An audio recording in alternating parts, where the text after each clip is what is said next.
నేరాలు ఘోరాలు చేసేవారు రాజకీయాల్లో ఉంటే సమాజానికి నష్టమని ముఖ్యమంత్రి చంద్రబాబు అన్నారు. రౌడీజం చేసేవారు ఉంటే పరిశ్రమలు రావని చెప్పారు. వైసీపీ పాలనలో పారిశ్రామికవేత్తలు పారిపోయారని, ఏపీ బ్రాండ్ చెడగొట్టారని మండిపడ్డారు. కుప్పం నియోజకవర్గం కంగుంది గ్రామంలో డీకేటీ భూములకు పట్టాల పంపిణీ కార్యక్రమంలో సీఎం పాల్గొన్నారు.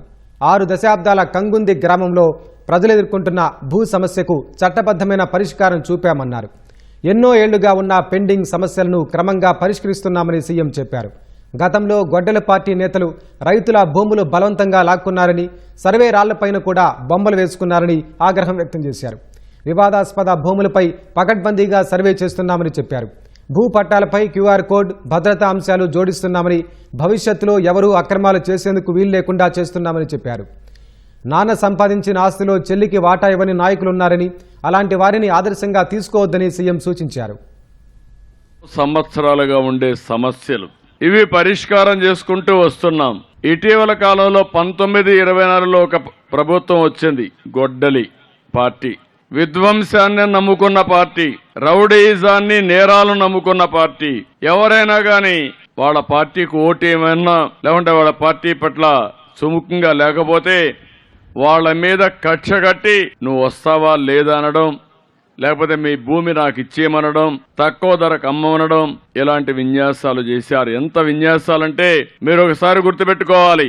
తరతరాలుగా మీ పెద్దలు మీకు భూములు ఇచ్చారు. మీరు కష్టపడి కొంత భూమి కొనుక్కున్నారు. ఆ భూమి పట్టాదారు పాసు పుస్తకం పైన ఫోటో ఎవరిదంటే ఎవరి తమ్ముళ్ళు చూశారా ఆ ఫోటో? ఈ రోజు ఆ ఫోటో పట్టాలన్నీ తీసేసి రాజముద్రతో మీకు ఇచ్చేసే పట్టాలు ఇస్తున్నా. రెండోది, ఈ భూమి దగ్గర సర్వే రాళ్లు, ఆ సర్వే రాళ్ల పైన కూడా బొమ్మ కావాలి. ఎంత పిచ్చో మీరు ఒక్కసారి ఆలోచించుకోండి. అంటే మనుషులకు పిచ్చి ఉంటుంది కానీ మరీ పిచ్చి ఎక్కువైతే ఎక్కడ చేర్చాలనో అక్కడ చేర్చాలి. అలాంటి వ్యక్తులు వీళ్ళు. అవన్నీ కాకుండా ఇప్పుడు నాకు ఇప్పటికి 2 ఏళ్ళు అయింది. ఇంకా 1 సంవత్సరం పడుతుంది. ఉదాహరణకు మీ భూమి అడిగారు, తక్కువ రేటుకి ఇమ్మని, పార్టీ మారమని. మీరు కాదన్నారు. దానికి 22A అని పెట్టేశారు. అంటే నిన్నటి వరకు ఆ భూమి మీది, ఇప్పుడు ఆ భూమి ప్రభుత్వాన్ని. మరో అంటూ ఏం చేయాలనో దిక్కుదెలిన పరిస్థితి ఇప్పుడు నాకు పెద్ద సవాలుగా తయారైంది. ఒకవేళ నేను కానీ మా అధికారులకు కానీ చెప్పేసి మీరే చేసేయండి, ఇంకెక్కడికక్కడ ఫ్లడ్ గేట్స్ ఓపెన్ చేసి మీ రక్తాన్ని పిండేస్తారు. అదొక పెద్ద సమస్య నాకు. అందుకే నేను ఈరోజు ఆలోచించాను. మొత్తం సర్వే చేస్తున్నాం. సర్వే కూడా పకడ్బందీగా చేస్తున్నాం. మీకందరికీ ముందే ఇన్ఫార్మ్ చేస్తున్నాం. మీ సమక్షంలో చేస్తున్నాం. మళ్ళా ప్రూఫ్ ఆఫ్ కాన్సెప్ట్ రాసి ఇది నీ భూమి అవునా కాదా అని అడుగుతున్నాం.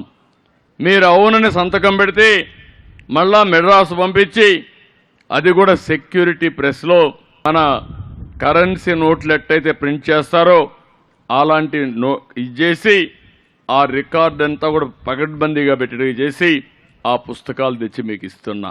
ఒక దుర్మార్గమైన పని చేస్తే ఆ పని సరిచేయడానికి ఎంత కష్టమో ఇది ఒక ఉదాహరణ అని చెప్పి మరొకసారి మీ అందరికీ తెలియజేస్తున్నా. మీలో కొంతమంది ఉన్నారు, నేను చూస్తున్నా.